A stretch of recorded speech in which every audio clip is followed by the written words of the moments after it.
Okay, friends, let me start uh, with a little introduction.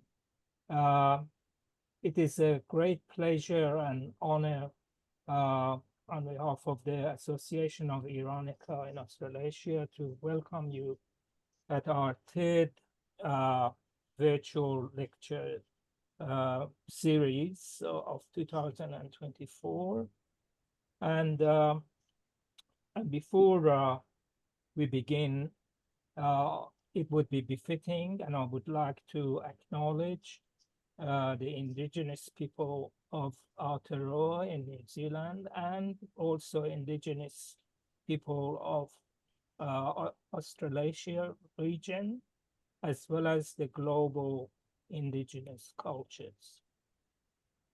Um, I also would like to pay a special tribute uh, and acknowledge um, the rights of women and youth in Iran for their struggle for freedom and equality.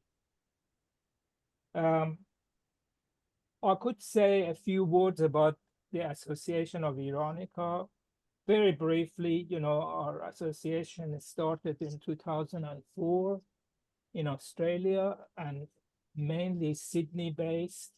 We had conferences in the past with many uh, wonderful scholars who presented and various programs that uh, were actually presented at um, Art Gallery of New South Wales, the State Library, and Sydney University, and Melbourne, and other university organizations.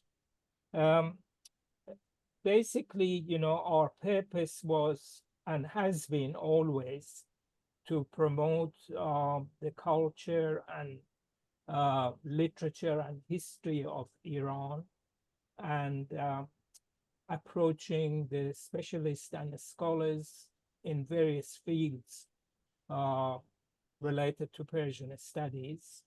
Um, and our intention is basically to uh, uh, provide the opportunity in the wider community to develop a greater awareness of the richness of the culture of Iran and participate. Unfortunately, most of nearly the whole majority of participants in the past and present have been not necessarily Persian speaking audience, but rather, the people in the academia and who are, English speaking or other language speakers who have participated. Um, so it is my great pleasure really to have this third lecture in our 2024 series. And in advance, I would like to apologize for a mistake in the title of this topic, which was meant to be the Persian prison poem, uh, but it has been a mistake in saying that the Persian prison poetry. Um, and briefly, I would like to introduce our distinguished speaker, Professor Rebecca Ruth Gould, um, and a little background about her uh, research. She has basically based this topic on a book with the same title, which has been published in 2021. And uh, and Rebecca has been a scholar and still is a scholar from the University of London, School of Oriental and African Studies. Um, and she has also collaborated with our other distinguished guest discussant, Dr. Kayvan Tahmasebian. And in their task has been translation.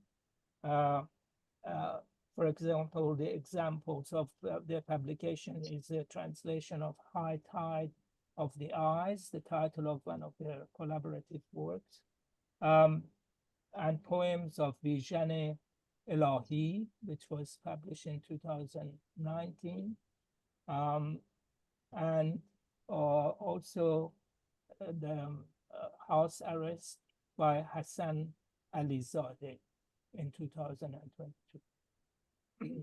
And another publication which has been used in the post there, as you notice, is the Routledge handbook, which was related to the handbook of the translation of and activism, which was published in 2020. And of course, Professor Rebecca Gould, she has been involved with research extensively, and she has published and represented the new literary history and International Journal of Middle Eastern Studies. And she's a distinguished professor at the London University School of Oriental and African Studies. And our discussant, Dr. Kayvan Tahmasebian, is a research fellow with the Global Literary Theory Project, again from the same institution, University of London School of Oriental and African Studies. And he's the author of Isfahan Mold, which was published in 2016. And he lectures on Fear and Other Poems, which was published in 2019. And with Rebecca, they have co-edited the Routledge handbook, which I referred to earlier. And also, Kayvan has been translated extensively the literary works of Beckett, Rimbaud, T.S. Eliot, and Mallarmé into Persian. So this is my great pleasure really to introduce our distinguished speakers, and we can open our pass on to Rebecca to start the topic, and then Kayvan John will join to have the conversation and discussion. Thank you very much. Thank you. And thank you so much for the invitation. It's great to be here. Great to be speaking to an audience in Australia and New Zealand. And I'll just begin by holding up quickly the two books translations that were mentioned briefly. Interestingly, the similar colors, this High Tide of the Eyes by Bijan Elahi. It's a translation Kayvan and I did, and it can be found online, also just downloaded for free. And then a book that recently came out, House Arrest, Hassan, by poetry of Hassan Alizadeh. It's a bilingual edition, also translated by Kayvan and myself. But yes, I'll be talking about this book, the Persian prison poem, which was published in 2021, the end of 2021. However, it just came out in paperback a few months ago. So now the good thing is that in a sense, I feel like it's really published in the sense of being available to people, because before, when it was in hardback, it was very expensive, and now it's quite affordable. And in fact, I'll include on the just if you, for those who listening later, at the end of the PowerPoint, you can even get a 30% discount if you feel moved to buy the book. So now let me share my slides. Let's see here. Okay. Share. All right. My slides are visible, I think. Sure. Great. Yeah. So as I said, I'll be sort of giving an overview of the book, talking about my argument and some of the poets who were most impacted me in writing it, and also talking about because of, yeah, with a project like this, I think it, in a sense, it never really ends. I mean, Hafsiyat, or Persian prison poetry, is such a, on the one hand, it's a very kind of you would say, might say, narrow subject, but it's also, there's so much of it, and for better or worse, there are so many reasons for poets to be imprisoned in the Persian world that it's a topic that I think can really, it's really been productive, and I have future plans after this monograph. So just to talk about the structure of the oh yeah, and also before I begin, I wanted to also make reference to the um project that has been how can I say, it's like the broader framework maybe in which this book was published and my research on prison poetry has taken place. This did begin as my dissertation, however, since then I am the primary investigator for a European Research Council grant called Global Lit. It's named there in the slide, and that project is about balagha, or literary theory, and thinking about how do we understand beauty in poetry, how do we evaluate poetry, with a lot of focus on Persian resources. And so it's relevant to the project on Persian prison poetry because that involves questions of genre and questions of like what makes a poem the Persian prison poem a genre. And so I think that's the broader kind of disciplinary framework, we could say, and I'll also include some links at the end if you want to learn more about that project. So just to discuss what is the broader structure of the presentation, I'll be talking about why prison poetry, of all the things one might study, what motivated me to study it, the geography of prison poetry, the poetics of prison poetry, and again, that's I'm by the term prison poetry, I'm translating the term that first occurs in Persian sources like Nizami Aruzi as Habsiyat, but it also occurs later in later centuries, especially the 20th century, as Zindan Nameh, poetry written from prison. And then finally, yeah, future trajectory. So that's the structure of what I'll be talking about. And yes, to begin with, why prison poetry? And I just also want to say something about, I tried to add as many images as possible for this talk, although it's interesting that there is actually a kind of, I would say, a kind of vacuum of images of prisons in the medieval and Islamic world generally. So for example, well, actually, let me move to the cover. I'll move back to that picture in a second, but I'll just begin. Stuck in a Well. That's an episode in Ferdowsi's Shahnameh. So it's you might say that's a prison in a very metaphorical sense, right? It's not what we think of as prison. But then again, in the 12th century, or in classical Persian literature, of course, prisons were not what they are to us today, but they did exist. They definitely existed. And yeah, to go back to the point I was trying to build on here, this is a similar image again of Bijan stuck in a well. And that's the closest really we get to depictions of prisons in visual art. But the poetry, I think, suggests is a much kind of more, gives us a much more detailed account of the kind of the prevalence, the predominance of prisons as a way of punishing poets who disobeyed, and not only poets, of course, but subjects of the Tsar or the Sultan who disobeyed. They would be interned in these prisons, sometimes for very short periods, sometimes for long periods, sometimes for reasons that weren't clear. But this is a kind of symbolic, I would say, archetypal image of a in Persian literature of confinement within a space that resembles a prison. And it occurs, that image of Bijan in the well occurs often in prison poetry later centuries. So that's why I chose that image. So also just to highlight some of in addition to the book that I mentioned, that is a revision of my PhD dissertation. I've also published some articles that touch on the subject from different angles. So I look at in an article called "The Geographies of Ajam," the circulation of Persian prison poetry from South Asia to the Caucasus.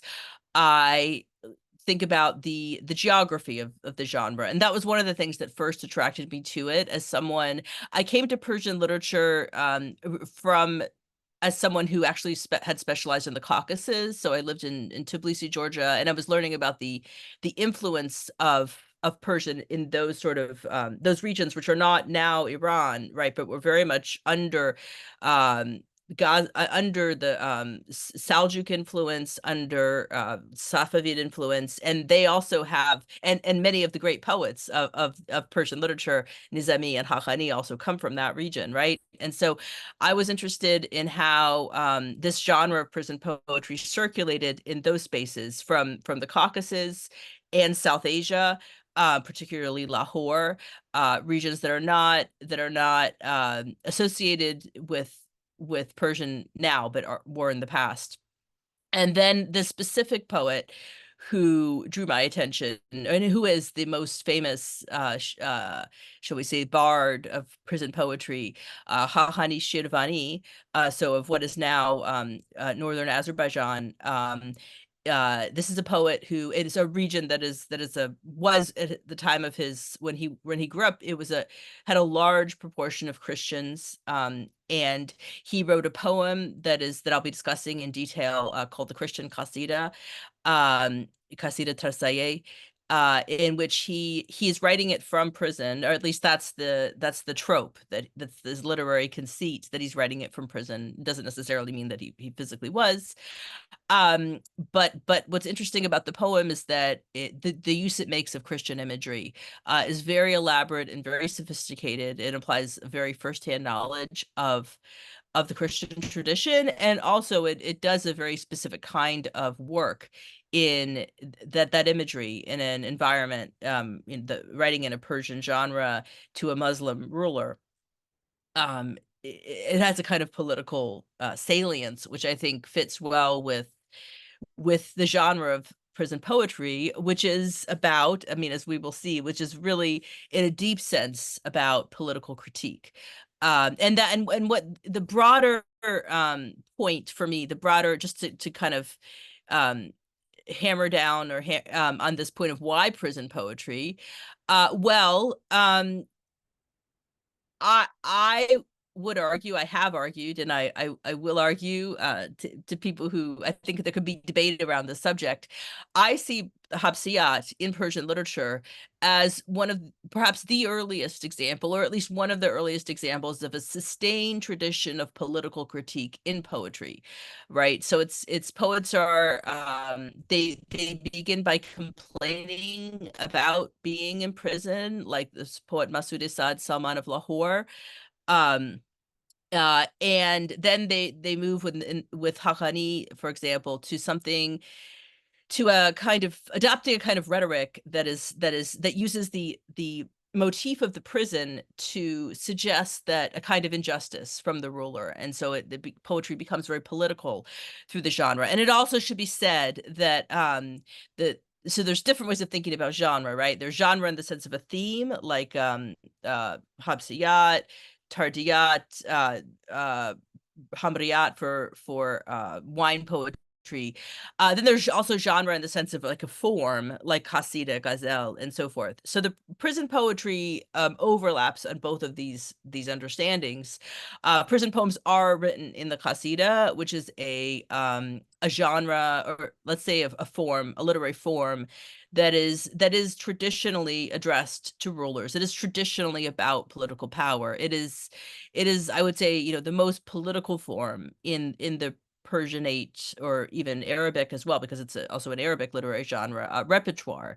And so it's no accident that prison poetry develops through that medium, through the medium of the Qasida. So but the difference is that I mean, what makes it unique within that context is that many of the Qasidas before, like, that are not prison poems, are in praise of the Sultan, and the Qasidas that are prison poems Now they may have some sections which praise the sultan, but they also necessarily have sections which are critical of the ruler. Yeah, so just about the geography. Let's see. I'm always looking for good maps. The maps are very, very vast. I couldn't find, I think, a perfect map, but you just get a sense, I mean, of the range. They often, we could say that the trajectory of Persian prison poetry, the trajectory of Persian prison poetry tended to follow trade routes. So it's remarkable how fast poetry moved from, say, Lahore, which is where the first prison poems were written. And the genre was named, as I mentioned, by Nizami Aruzi, who is a literary theorist, we could say, a chronicler. He wrote Chahar Makhale under the Hurid dynasty, which came after the Ghaznavids. And in there, he told the story of Masud Sa'd Salman, the poet of Lahore, who, as I mentioned, wrote the first prison poems. He was imprisoned under the Ghaznavids for a period of 18 years. And if you're looking just for more reading on the topic, I highly recommend Sunil Sharma's book about Masud Sa'd Salman. I think it's perhaps, I mean, I would say even maybe the best book about a single poet out there in Persian, single Persian poet. And in that book, Sunil Sharma talks about, very interestingly, he talks about Masud Sa'd's prison poetry, among many other things, but he also has an analysis of a poem by Masud Sa'd, which also uses Christian imagery. Again, this is in the 11th century in South Asia. And those poems are also associated with Masud Sa'd's time in prison. So I thought that was really fascinating. And I should say, so Sunil Sharma's book was written, I think, maybe a decade or two before mine. But it definitely alerted me, to the role of Christian imagery in the writing of incarceration, shall we say, in Persian. And for Masud Sa'd, it's even more kind of striking that he would rely on references to Jesus, who is of course a prophet in the Islamic tradition. So it's not unusual to allude to Jesus in a Persian poem, but just to kind of dwell on it, in a detailed way is striking. And I think it's not accidental that's a theme that runs throughout Persian Hafsiyat poetry, whether it's written in India, of all places, which is not a home of Christianity necessarily. I mean, although there are some links, but it's not the traditional home of Christianity, or in the Caucasus. That's something that we see, and I think it's worth reflecting on that. There's an interest, in other words, if I was going to be very provocative, I would say that I think we can argue that poets who write about imprisonment and who use the genre of the qasida, or the form of the qasida, to write about imprisonment, to criticize the ruler, also take a kind of interest in the non-Muslim communities of their surroundings, in particular. Yeah, and so Masud Sa'd was writing in a context that was ruled by Muslims, in a Muslim world, but there was a lot of local indigenous Hindu traditions also, and he draws on some of that in his poetry as well. So that's just something that's kind of interesting. We see Hafsiyat written under the Safavids, for example, in Iran, later. And also we see Christian imagery there as well. But there is something about this genre that kind of, I would say, is born at the edges of the Persianate world, at the edges of empire. And that, to me, that's kind of, I see that as relevant to its political function. Right. So then, and also, as I mentioned, the poems follow sort of trade routes, right? So they move. We see Masud Sa'd writing in the late the late 12th century. He's writing these prison poems under Ghaznavid rule. And then we see that the genre itself named in Nizami Aruzi's critical treatise, Chahar Makhale, for the four discourses. And then very soon after, Haghari Shirvani, writing from Shirvan in northern Azerbaijan, also begins producing these extraordinary prison poems. So it's within a few decades, right? And it's not only Hakhani Shirvani. For that, there was something happens in that part of Azerbaijan or the Persianate world to make the genre of prison poetry very, very popular in that very small circle of poets. So other poets who I can't well, I think I named them, yeah, who are worth mentioning, and who really are not at all known outside of Persian sources. They aren't discussed in English very much. Mujir al-Din Bailakhani, another poet of Azerbaijan, uh, and Falaki also, and that's a poet for which we just have a very, very small selection of his poems. But what's very striking is we don't have many poems, but their most notable poems are, again, Habsiyat, prison poems.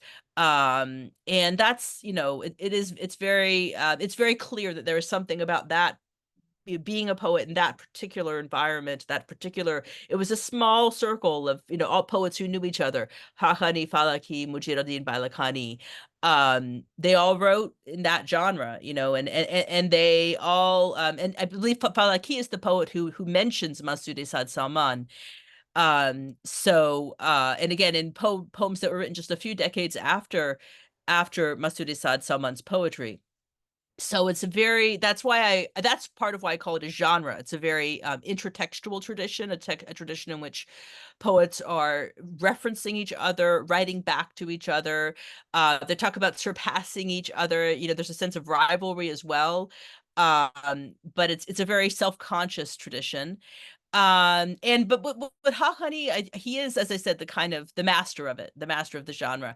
And what makes his poetry so unique is that there is also a strong sense of self, a strong subjectivity in his poetry. So he talks about his suffering. Masood Esad as well does that. But yeah, okay. So now, just so I'll move ahead in my slides just a little bit, so I could dwell on Haqqani forever. And then it's also worth noting that Delhi, in India, becomes another site for prison poetry, and this is all before, I would say, it really takes off within what is now Iran, and that does happen, but a few centuries later.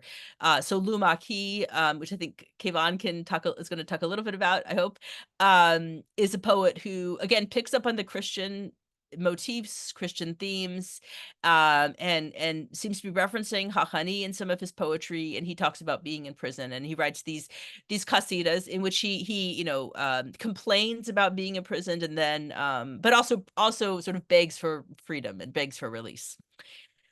Yeah, and so just to kind of dwell on the distinctiveness a little bit of Masood Esad Salman. I would describe him as a lyric poet, even though he wrote in, and of course these genre, if lyric is a genre, it's not a term that maps very easily onto the Persian genre system, because he wrote his most important prison poems are mostly qasidas. Although he did write what's considered to be, I would say, the first prison poem, literally what's mentioned as such, by Nizami Yaruzi is a fragment. It's not a qasida. But anyway, I would say he has a kind of lyric voice. By that I mean that there is a sense of nostalgia that fills his work, a lyric self that is very overwhelmed by the tragedy of his circumstance. He doesn't necessarily rise to political critique, I would say, in the way Hakhani does. But just to give you a sense of his what could I say, his style or his ethos, just quickly, read this passage from Masood Esad. O Lahore, woe on you, how are you without me? How can you be bright without your bright sun? You were once adorned by the garden of my talent. With no tulip, violet, or lily, how are you? Suddenly your son is separated from you in the grief of his absence, in lament and tears. How are you? You don't send me a message saying faithfully, now that you're enchained in prison like Bijan, how are you? Now that upside down fortune drags you down into the abyss from the proud summit, how are you? So we see Bijan again is referenced. That's part of the you could say one of the identifying features of how we know it's a Hapsiyat. I mean, basically we know it's a Hapsiyat because he makes it clear that he's writing this from a position of exile and imprisonment. But it's, yeah, I mean, when I say lyric is just the sense of there's a little bit of hopelessness in it. I think a little bit of kind of he's giving himself over to fate, right? Yeah, but it's also a very beautiful poem. And then yeah, it's also um worth noting that the term itself of Habsiyat is again, Zindan Nameh is a perfectly uh legitimate also term for prison poems, but the term that's originally used in Persian sources is Habsiyat, and of course that comes from Arabic, and it's worth habs meaning confinement or suffocation, and so there is a tradition. Masud Asad himself was writing. He didn't have any Persian. I mean, it's worth saying, yeah, he didn't have any Persian precedent for the types of poems he was writing. In that sense, he was extremely innovative. He does have an Arabic precedent in a sense, that Al-Rumi is a Arabic poet who was taken captivity by the Byzantines and wrote a series of poems in captivity, which Masud Asad references, and I believe he also names the poet Al-Rumi. But again, captivity isn't quite the same as imprisonment, and so it's just interesting that the terminology comes from Arabic, but the concept, I would say, is really Persian. It's really the Persian poets who made the qasida, again in Arabic form, into a real vehicle of political critique and a kind of, I would also say, a vehicle of poetic subjectivity.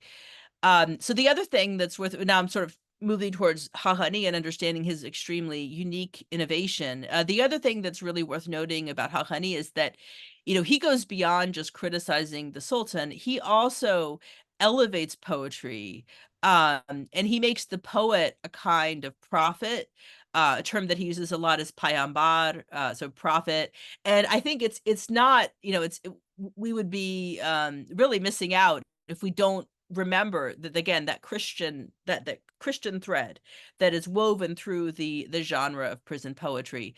It's sometimes, his poems are seen to verge on blasphemy because he compares the poet to a prophet, at least sometimes Muhammad. I think there are some of his poems that do that as well. But he has an extremely high vision, exalted vision of what is the nature of poetic insight, what is the nature of poetic intuition. He equates that with a kind of religious gift.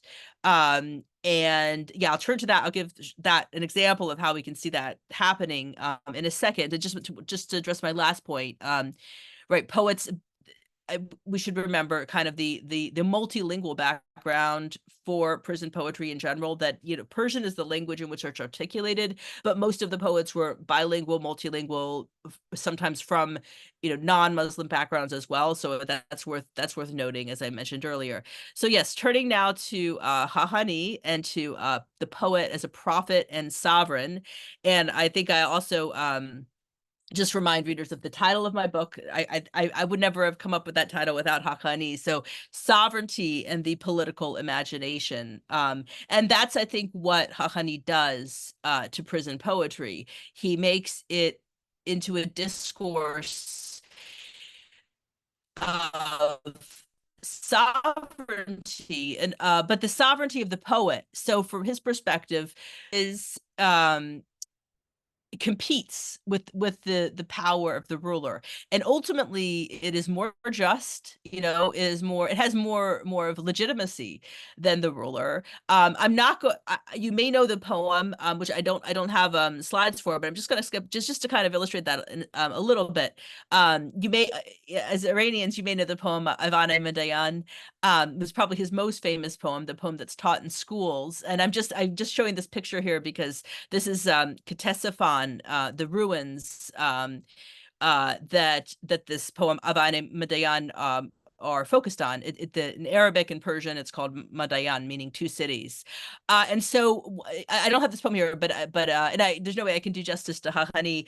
But I would maybe direct you, if you're interested, if you feel moved to go back to Hahani and read more of him, do look up that poem again. Possibly you learned it in school, but I think when you read it in the context of his prison poems, and also I'm not discussing that poem in detail because it's not a prison poem. It's a poem written on a journey, on a pilgrimage and a Hajj, in which he crosses these ruins and he reflects on the inevitable decline of worldly power.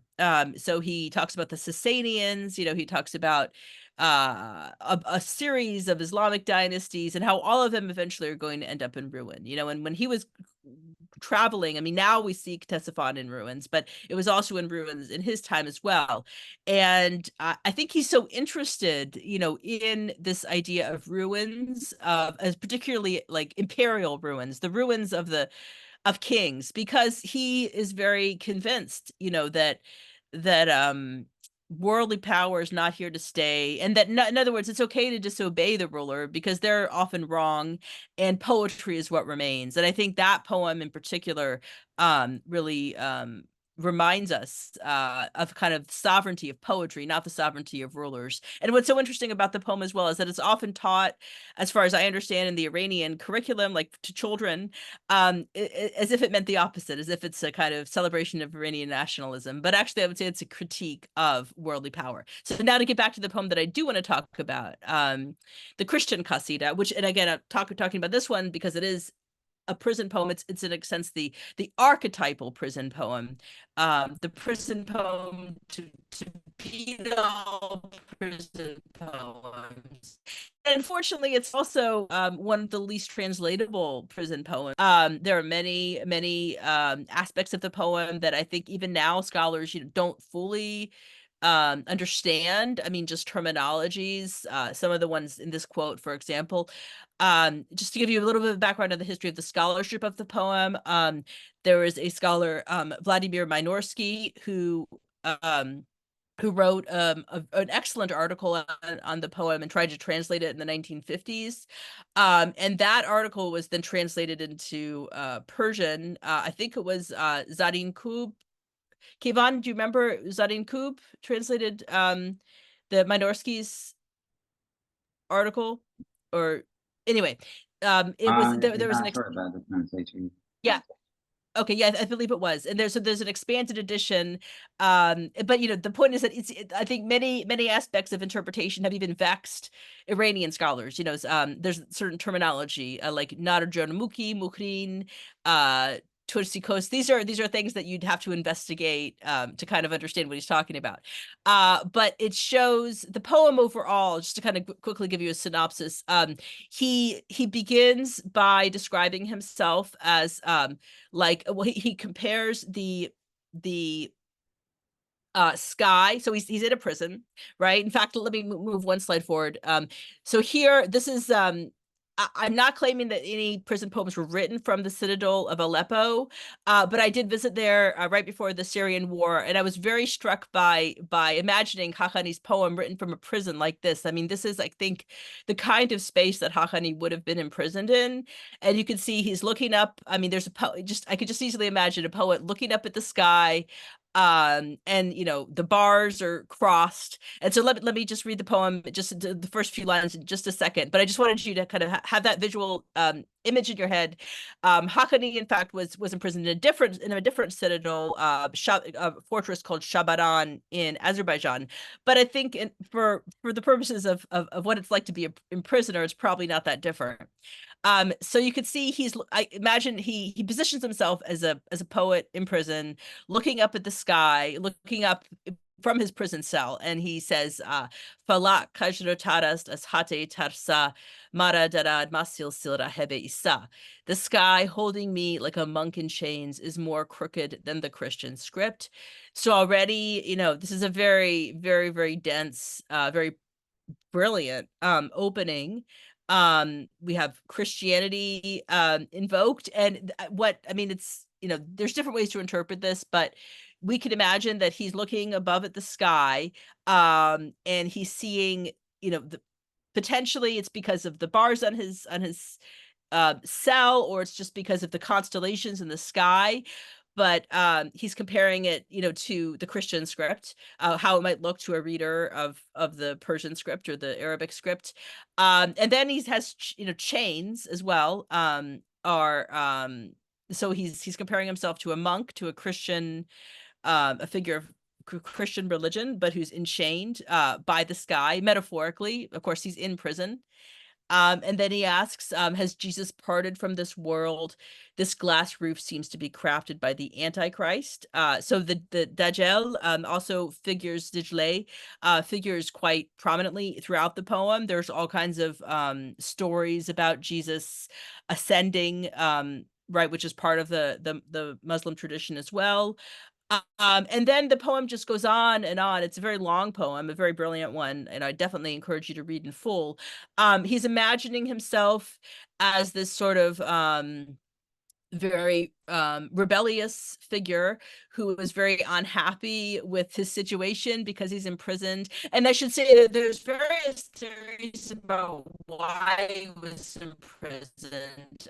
The general view is that he left because he went on the Hajj without asking for permission from the Sultan.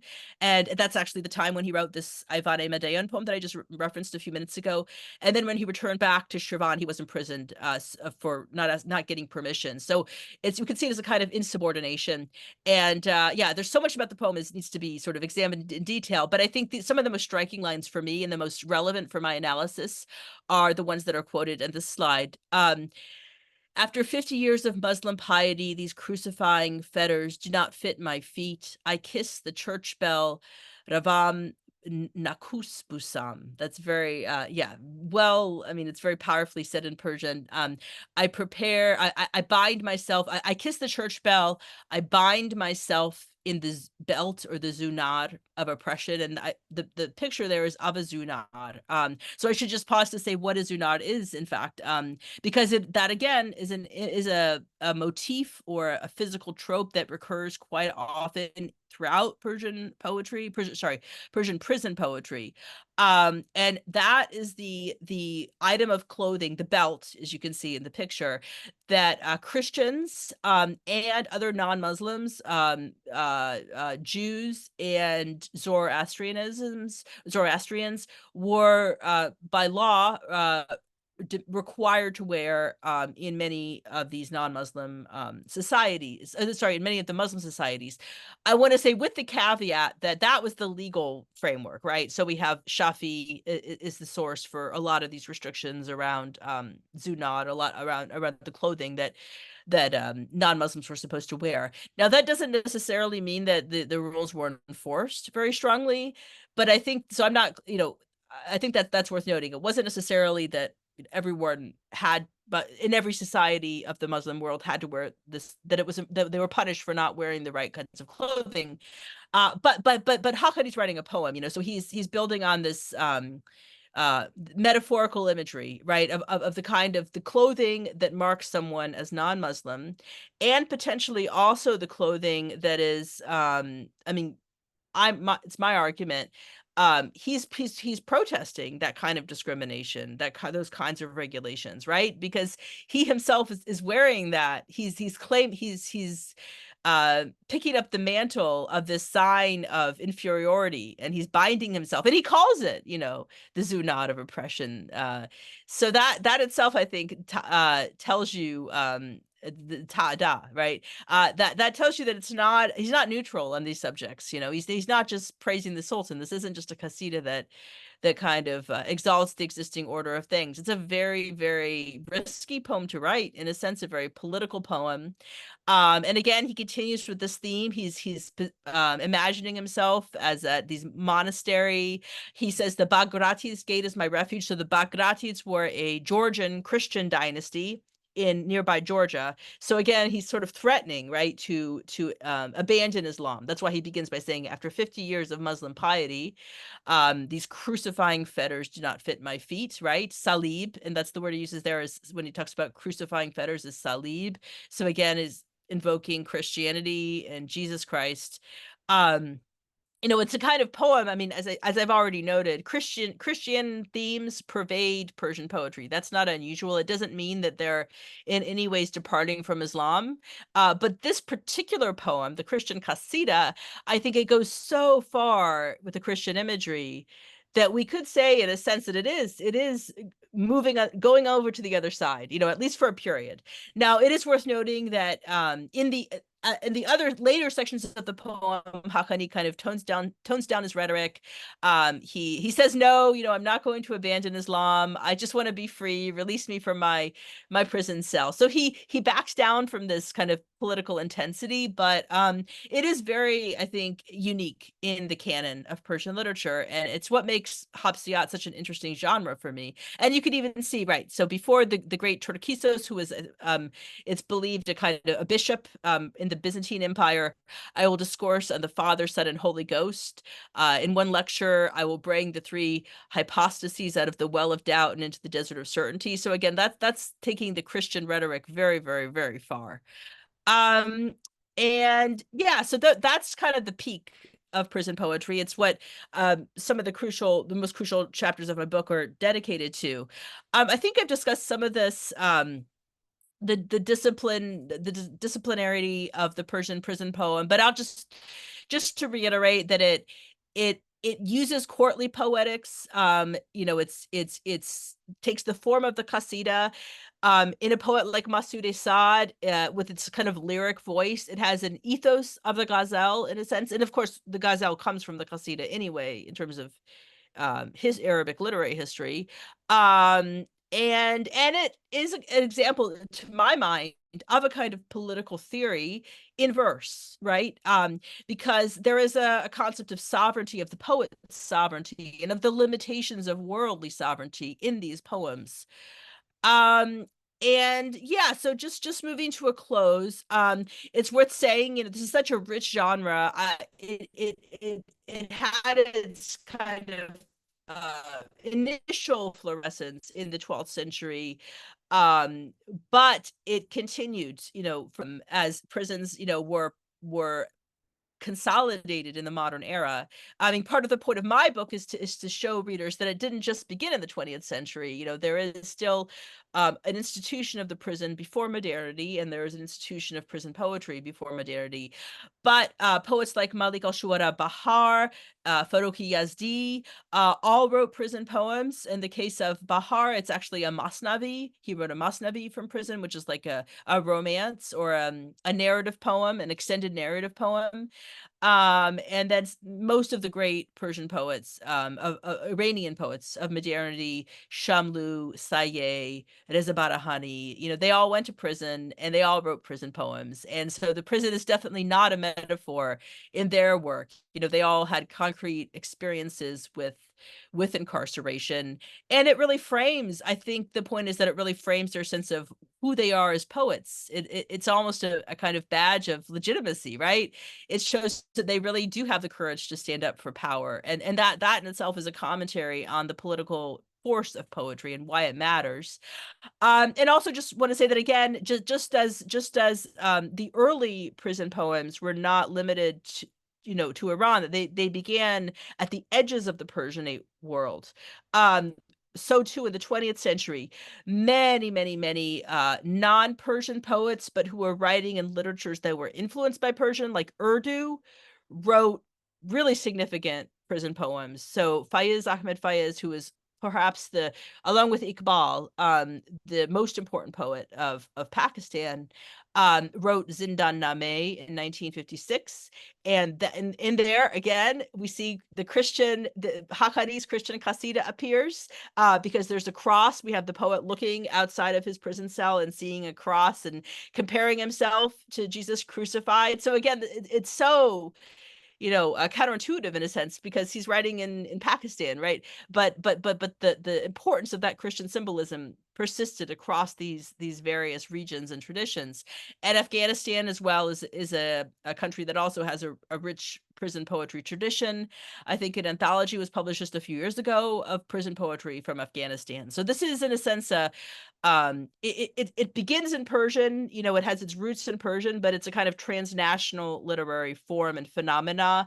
And it's really remarkable that, you know, although there's a lot of people in the world, a lot of scholars of literature write about prison literature, no one who, except Persianists, you know, no one outside of the area of Persian studies writes about Hafsiyat, and I think they're really missing out. So another purpose of my book was really to alert the scholars of world literature to this deep and important genre of prison literature within the Persianate world that I think should influence the way that we understand all prison literature everywhere. You know, and what's really unique about the Persian variation on prison literature is the importance of poetry and the importance of literary form. You know, that there's a sense of the power of poetry itself to criticize the ruler.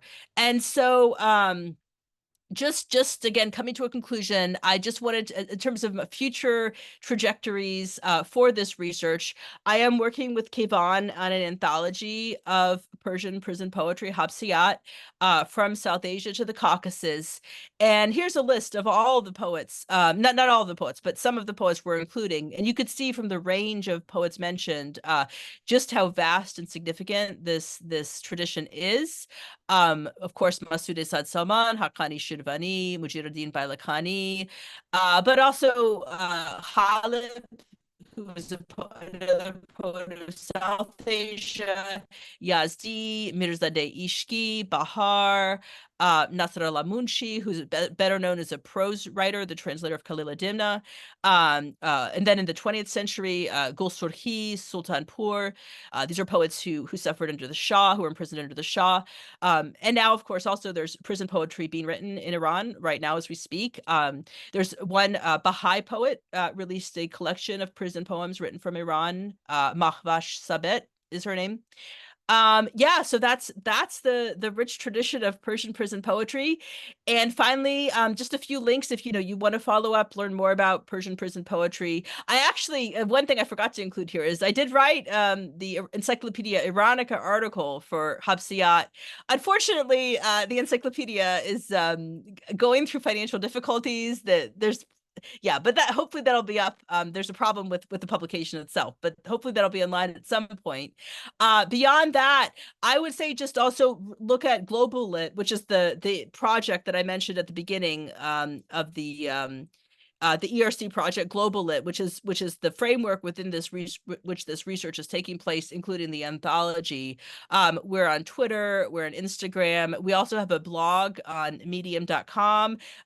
If you're interested, if anyone is listening to this wants to review books related to the classical tradition, you could just reach out to us. We publish book reviews.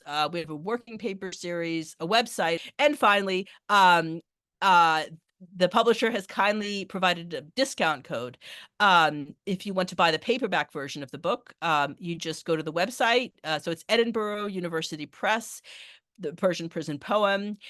Use the discount code PAPER30 for 30% off of the paperback. So I think that could end up being quite affordable, maybe in the range of, I don't know, $12, $15. So that's a lot better than most academic books. And with that, I will conclude. Thank you so much.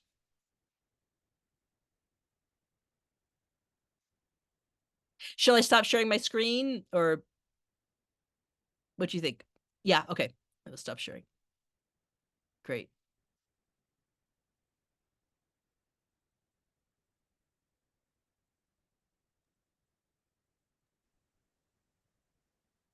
Kayvan, John, you better unmute yourself. Yeah. Here I am unmuted. Can you hear me now? Yeah. Okay. Okay, thank you very much, Rebecca, for condensing your wonderful work in Persian prison poetry for us. Before we proceed to the questions and answers part, I'd like to take the opportunity to bring up some of the questions and challenges Rebecca and I were faced during our work in the anthology of Persian prison poems.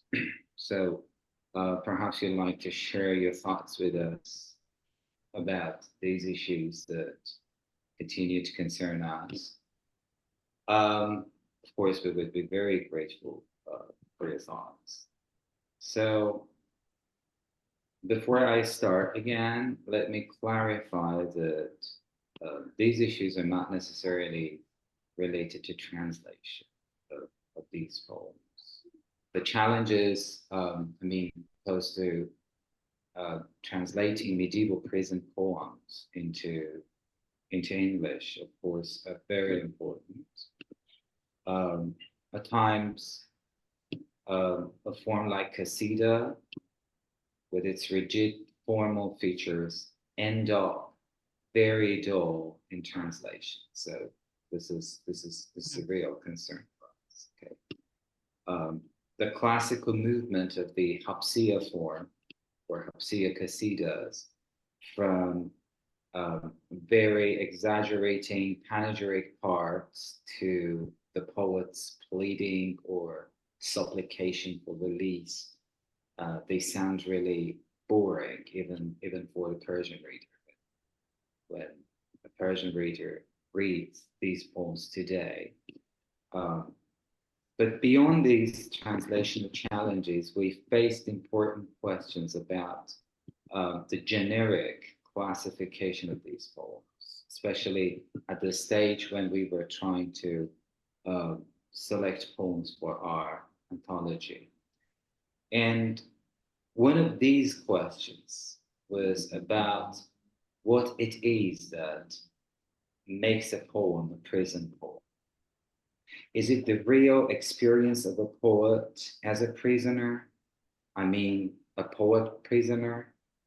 Or is it any poem that describes the experience of imprisonment, of incarceration, whether or not the poet has really been in prison?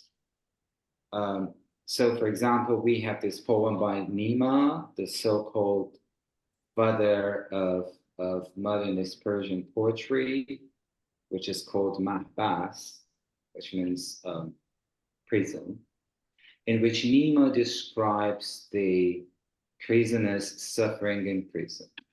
And we know that Nima was never in prison himself. On the other hand, we have this poem by Shamlu, which is called, I think, Naqb, which can be translated as borrow, Burrow.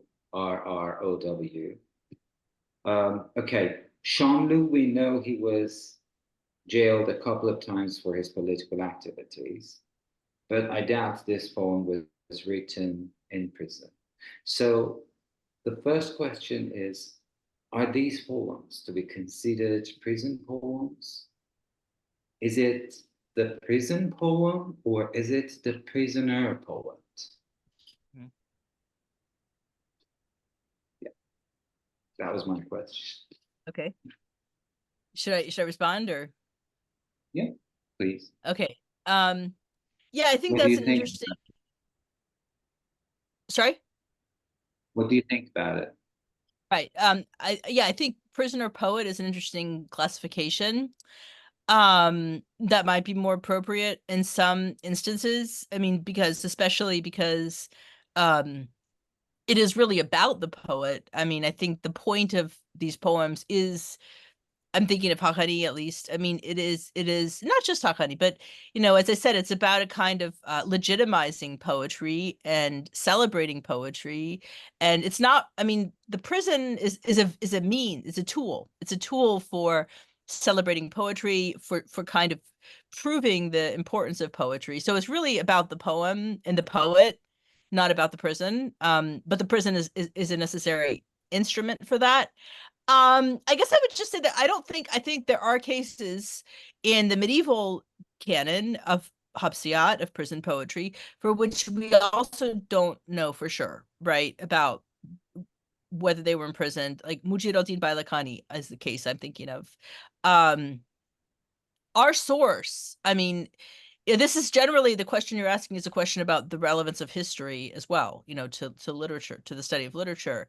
Our source is the poems. And so that's what we have. And I'm comfortable, on that basis, using those sources, those materials, talking about prison poetry.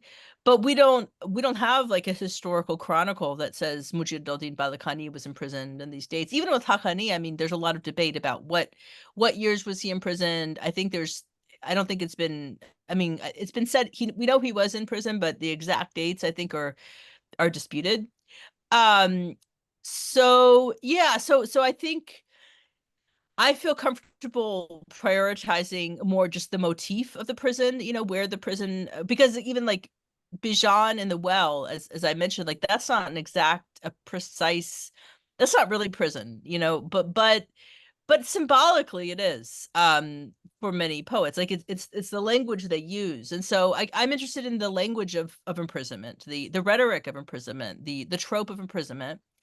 In cases where, it doesn't seem likely, I think it is important to say that and to show that, the poets were maybe exaggerating or making things up. I think that's very valuable. But I think also if we're just interested in understanding, like, what's the point in the first place of these poems, then yeah, we don't need to that doesn't need to be the primary distinction, because often just for the simple reason that we're not going to ever know. We won't ever know. And literature, should be its own source. And so I guess, but I do like that distinction between what did you say, the prison poet, or yeah, I mean, that's really what this is about, the poet and the poem, not so much with the prison as a vehicle for that. So yeah, I would say and I think that's, I think that fits with the Persian tradition. Like, I'm thinking about this Hamriyat, or I mean, do we need to ask, for example, with a wine poems, it's a whole genre, right? With the Sasaki. I mean, do we have to say, like, were they really drunk? I mean, I think we're interested in those cases of, like, what are they doing with those images? I think So yeah. Go ahead. I think with regard to wine poetry, it has been asked, it has created to all of these debates about wine in classical Persian poetry. Was it metaphorical, or is it real wine that, for example, Hafiz is talking about? So this idea of metaphorization of prison, I think, moves in the same direction. Okay, so because, as you indicated, we are dealing with this problem of the spatiality of in Persian prison poems also. So I say this because we can discover in many of medieval prison poems, as you suggested, that imprisonment is a condition rather than a truly walled and locked up place. So imprisonment is, for example, can be taken as kind of restriction in the movement, as, for example, in Khosrow, who recalls his exile in Yamgan Valley in his poem as a kind of imprisonment. Or, for example, sometimes I feel that Kayvan is complaining about Hafsgah Shervan, or the prison of Kayvan, okay? But just to bring his restricted mobility to attention, not a real prison, okay? So yeah, that's true. Yeah, because we know that he was banned from leaving Shervan by the king of Shervan, Shervan Shah. So what about these other forms of restricted mobility, such as exile or house arrest? So, I mean, these potentials for inclusion in the prison literature. And when I say prison literature instead of prison poetry, does this mean that with a rich prose literature produced since the 19th century, should we expect a generic expansion into a literature which is not only poetry? I mean, something that can also include novels or even plays or shorter stories. Okay, so there's a number of questions there, points there. Yeah, definitely it's important to say the point you mentioned about Hapsgah Shirvan. So that was Hachari's term for the place of his residence, of his birth, Hapsgah, like place of imprisonment. And yes, it's exactly an example of the metaphorization of imprisonment. It shows that it's not just about, the prison bars. It's a much kind of deeper, much more ubiquitous, much more widespread experience and phenomena he's writing about. And Masood Assad as well. I mean, he talks a lot about banishment from his home and exile. So I think there is a continuum between that kind of the poetry of exile that you find even in that the poet we translated, House Arrest, by Hassan El-Izadeh, and the poetry of imprisonment. It's so they certainly are not the same, and I think they should be placed into comparison. They should be right, and prison poetry does emerge from the poetry of exile. That's certainly true with Masood Assad. So I think, I mean, so I guess it's yes and no. I mean, I think we only can benefit by placing these into comparison because they're very closely related to each other. There is something specific, I think, about Habsiyat as a genre too. I mean, but we can kind of look at it and know what it is.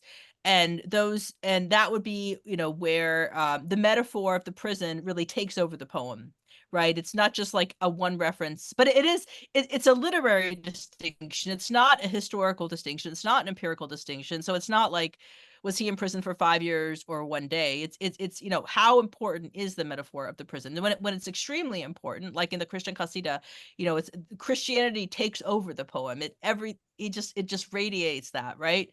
So with a prison poem, I would say it's a poem where you have exile as part of the ethos, part of the problem, but that's prison takes over the poem, and it literalizes it in a way that other poets examples might not.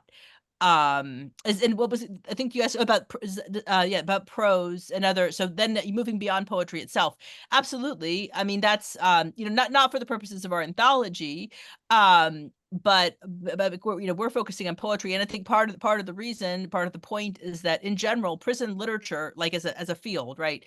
If you look at Italian prison literature, German prison literature, I mean, all of these exist, but poetry is not really the focus. It tends more to be prose. But I think what's useful about looking at Persian prison poetry and then looking at prose like that was like Ali Dashti, that's an Ayame Mahabas. He wrote his sort of prison memoirs. There's quite a bit. I mean, I would say now, in 21st century Iran, most of the writing about imprisonment is in prose. But both are important. I mean, I think that the poetic tradition still shapes the way prison is written about in prose. And also I think there are some text in this tradition, like Bahar, in his Masnavi, where you could see a kind of turning point. And I talk about this in the epilogue. Like it's written in poetry, and it references the poets who have been in prison. Masood Assad Zaman is referenced, or he appears in the poem, and yet it has the features. It's a narrative poem, so it has features of prose as well. And so there is, in a sense, yes, this is a classical genre. No one's writing qasidas today from prison. But there's a history, there's a trajectory, and I think that like the moments where that division is breached and are really worth studying, just for what they say about the relationship between poetry and prose. Did I get the questions? Did I address them? Great. Yeah, I think that it's good time just to ask a participant to join the discussions. Just please, if there is any questions or any thoughts to share with us, we would be very grateful. Oh, thank you very much. That was fantastic, presentation and also discussion. Couple of things which I encountered or became interested mainly or curious. Rebecca, you mentioned about the reference of some of these poets like Khawani, that they refer to the worldly power, you know. Mhm. I Sultan. found, yes, Sultan, and I found the similarity of that in poetry of, you know, classic poets like Hafiz and Sa'di. And Hafiz in particular refer to, you know, the futility of worldly Mhm. power. And even Absolutely. he clearly addressed the Sultan, you know, the Sultan of his time, that he praises, of course, but at the same time, in the concluding poem, he refers of how futile, you know, the worldly power is, you know, Mhm. and of course, your Yes. reference to Madain was a very good Mhm. example of, you know, the ruins of Madain as an example. And so, Right. now, what I wanted to see is that this, you mentioned about the genre of Hafsiyat. Has it followed throughout the right to the current poetry? You know, because you know, for instance, you mentioned about the most contemporary one, Mahvash Sabit.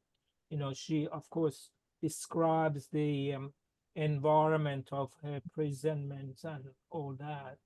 Uh, but at the same time, I don't know whether she follows any particular style. You know, she seems to be Mhm. a free, you know, she uses a free style of poetry. Right. Um, Reverse. Mhm. yeah. So I wanted to see your comment on that, you know. Sure. Great. So yeah, I'll answer those in reverse order.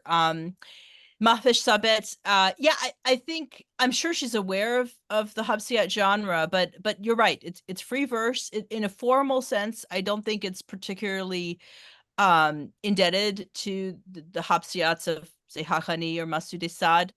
I mean, I think the main commonality I see is just that there is again an interest in kind of non-Muslim experience, right? That's something that is so common in so many even yeah, certain of the imagery. I don't know. Maybe I think if I recall, I mean, I read the book a long time ago, but there was I seem to dimly recall some kind of Christian imagery or just interest in the non-Muslim experience fundamentally. From a stylistic point of view, not particularly. Although again, there's a tradition she's writing in. So I would really say that it's really outside of Iran. So Pakistan in Zindan Nameh of Fayez in the 1950s, and perhaps Afghanistan. I mean that's where and South Asia where Hafsiyat, like the really kind of strict interpretation of prison poetry, really picks up. It's you know that's and where you see actual references to Haqqani and Masud Esad in that those writers. But then other poets like Barahani, and I think they're writing. I mean, they see themselves probably in dialogue with just prison literature around the world, and with their own experience, right? So it's yeah, it's it's becomes the form becomes, I think, less significant in the 20th century in Iran, but the tradition is still there. And then this about the you could say Dino Dolat, or the question of worldly power, the passing of worldly power. Absolutely. But you know, those two poets you mentioned, Saadi and Hafez, come after Hahani. So I think, you know, if you look earlier, like before Hafez, before Saadi, probably Hahani is the poet, you know, who really questions. I mean, there are other poets like Unsuri or Faruqi, right? But these poets don't, their qasidas are not like Haqqani's. They're not, or Hafez, or you know, they're not that interested in kind of limiting the power of the Sultan. It's really, I would say, Haqqani who kind of pioneers that. And I'm sure Hafez and Saadi were very inspired by that example. But yeah, but I guess the also point is it's absolutely not limited to Persian poetry. I'm sorry, to prison poetry. It's not limited to prison poetry, but I think I could make the case that it begins there in a sense. I mean, some of the earliest examples that we see before Hafez, before Saadi, are in these poems. Kayvan, I don't know, you might have something to add too, because you obviously know these poems very well about Uh, yeah, 20th century maybe, and also Dino Dolat. no, I was just Hmm. thinking about this poem by Shambu, which Hmm. I discovered, not discovered, just I discovered it to be a prison poem, just Hmm. which you wrote. I mean, from prison. Um, it is in his Bora Garden of Mirrors, and it is written addressing his father, and it is interestingly written in the Casido form, which is very Mm. That's far unusual. from yeah, very unusual from Chambly.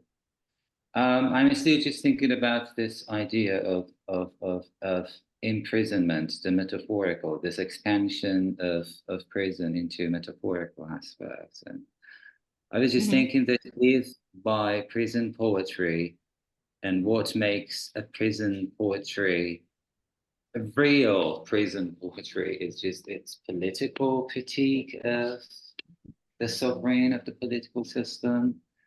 So in that case, when we look at many of these poems that were written as prison poems during the medieval period, okay, they are rather istikhlasiya, which means Hmm. pleading for release.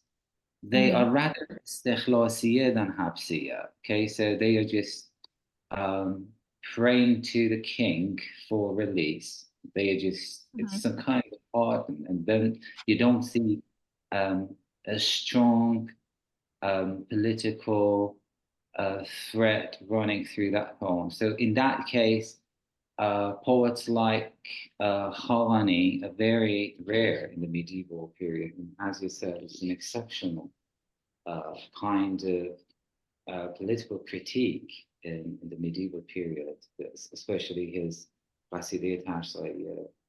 Um, so I was just thinking about the modern times and about Hmm. this metaphorical sense of incarceration or imprisonment. So we know that today we are talking about, for example, Gaza as the biggest open air prison in the world.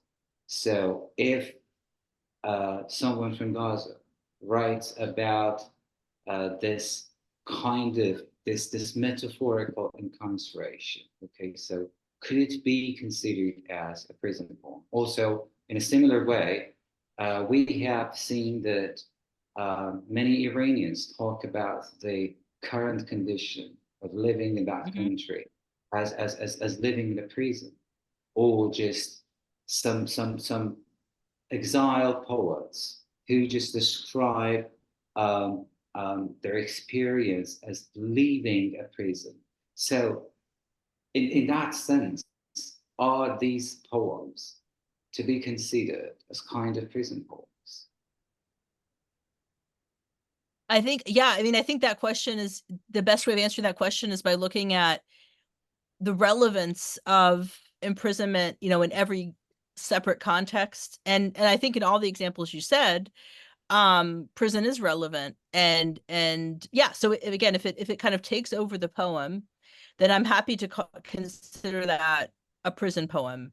Um, because the power of the prison, the imagery of the prison in those poems is dependent on the world outside, right? They're referencing a situation of confinement, of injustice, of imprisonment, and that's where the kind of the poetry comes from. Is that the way that they both reference that world, but also often, in a good poem, that they transform it or they make you think differently about that condition of confinement. So yeah, if that dynamic is there, then I think we see, like, to the extent that it's even useful to talk about prison poetry at all in the first place, it's because we can think about that, like the relationship between the world and the world of representation. What's interesting, I mean, the fundamental thing that I always found so interesting about Habsiyat is that you know, there is a, like, you might ask, why would these poets even bother to write about prison? What is it that attracts them, especially a poet like Haqqani? I mean, there is a belief, I think, that just by representing the prison, just by describing it, just by metaphorizing it, just by documenting it, you know, they are doing something significant. That the act of representation is an act of critique. It's an act of creation. It's an act of prophecy, even to use Hahani's terminology. And I just think that that's a kind of testimony to poetry, like to what poetry is, why poetry matters, and that can absolutely happen in the case of, you know, a poet now in Iran who may not be in prison but is just writing about confinement, or in Gaza as well. It's not limited. It's just, the interesting thing for me is exactly that point about, like, what does poetry have to do in a context of lack of freedom? Like, what's the role of poetry? And I think prison poetry gives us a really good example of what is the role. It alerts, it awakens our political sensibilities. I mean, especially, yeah, I mean, in the example like the Christian Qasida, I'm sure, you know, reading it now, it's kind of shocking. I'm sure reading it in his own lifetime, a poet, a Muslim poet, you know, describing himself converting to Christianity, wearing these Christian clothes. I mean, that's a very there's a very shocking imagery, and I think anyone who would read that would kind of question. They just start questioning things about their reality. So yeah, so that's my take. I mean, you may have a different reading, but that's what excites me about the poems. Yeah, thank you. And just with regard to Persian, the Christian Qasida by Kayvan, I just very much think about the form as Qasida, and we know that the form of Qasida had a very important performative aspect to it too. Okay, Yes. Qasida were written not to be read by silent readers in their private places. Qasidas were written by the poet to be performed in front of the king. And so it is very important to me just to imagine a Khalani who stands in front of the king and performs that very critical. So he must have been very smart, just I think as Rand, as Hafiz, just to use his ambiguous language, not to offend the king, okay, because it would risk his life. Right. Because Bush firm. Yeah. Exactly. Great point. Great. I love wonderful points, Kayvan. Thank you. It's fascinating, you know, what Kayvan said. You again find the same or similar process in Hafiz poetry with reference to clearly Zoroastrianism, you know, and he admires this. And also Omar Khayyam, you know, and both have been accused that, you know, they were not Muslim, even though Hafiz was known to be, you know, the one who memorized Quran, you know, and all that, you know. But another reference that I was curious to know, Rebecca, you wrote a book about Gaza. You know, did you analyze? I haven't read it, so I'm quite curious and interested to read it. But did you really have the same approach to Gaza, the analysis of, you know, looking at it from the point of view of Persian, a prison, or, you know, a more, of course, socio-political aspect of it? Okay, so interesting, unexpected question. So it's about Palestine specifically. I think it's this one you're mentioning, Erasing Palestine. Right. Yeah. Poetry, I mean, I think I approached it kind of from my own, as someone who's impacted by, you know, what's happening in the world at the moment. So I would say kind of primarily, like, politics took the center stage. However, with that said, poetry is incredibly helpful at understanding what's happening in Gaza. I mean, and what's happened in Palestine as well for the past century. Mahmoud Darwish is a poet who, I mean, yeah, who, I guess that the thing about poetry that I will always, makes me always kind of return to it, even if I'm looking at politics, is just that it says so much in so few words, and so much more powerfully than often political statements do. So I was influenced in writing this. It's not primarily about literature, but the writer Hassan Kanafani, who writes about the experiences of displacement of Palestinians in ways that I think are more profound than what you'll find in a policy report or a politician's statement. And also I think maybe yeah, as we close, I talking about Gaza, I think it is worth noting a few of the some of the amazing poetry that has been written in the past since the beginning of the genocide, since October 2023. Mossab Abu Toha is a really, really great poet. Again, you know, these are poets who, yeah, compete with Haqqani, I mean, in their ability to criticize all sides of the conflict, just to think about what is the transformative power of words. And then a poet who was killed in an Israeli airstrike, Hiba Abu Nada, and she was writing in very much in a classical poetic tradition. And yeah, I mean, I guess it just because part of what a lot of my work is about is trying to draw attention to the importance of poetry, especially in contexts where we might not think it's, you know, so relevant. I think these poets attest to its relevance, as does Haqqani in the context of Iran. Thank you. Great. Before we close, Monir John, my sister, do you have any question? And mute yourself. Unmute yourself. We can't hear you. I just wanted to express my gratitude to both. I learned a lot. A lot of the subjects were very new to me. So thank you. It was great learning. Thank you. Thank you. It was a good discussion. Yeah, we went very deep. Well, thank you very much. You know, of course, you know, there are endless wonderful discussions related to this subject, which is fascinating. And thank you very much, Rebecca, and also Kayvan John, for contributing to this wonderful discussion and subject area. And of course, you know, it would be worthwhile to acquire the book, you know, as you said. So I certainly put in my request through the publisher, you know, that would be fascinating. And thank you very much. On that note, we close, and I wish you all success and great success in your project, you know, for completion of it, your collaboration.